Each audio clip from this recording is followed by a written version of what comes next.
Welcome to today's watercolor journey.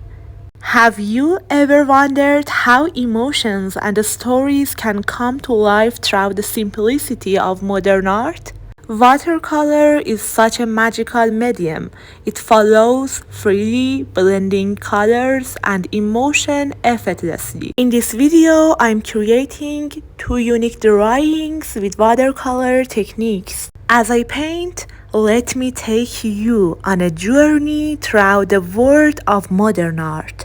Did you know that modern portrait is not just about recreating a face, but about capturing a feeling?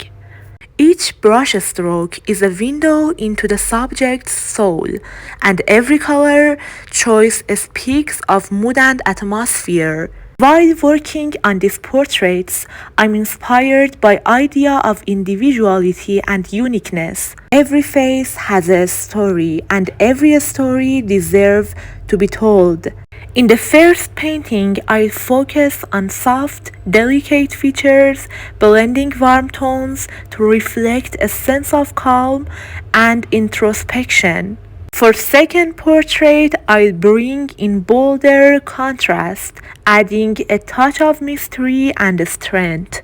Watercolors teach us an important lesson. They remind us to let go of control and embrace the flow. Mistakes aren't flaws, they are opportunities to create something unexpected. It's all about balancing precision with spontaneity. If you've ever been curious about exploring watercolors or modern art styles, I hope this video inspires you to pick up a brush and try it yourself. You don't need perfection, you just need passion. Let's see how these two drawings come to life, one stroke at a time.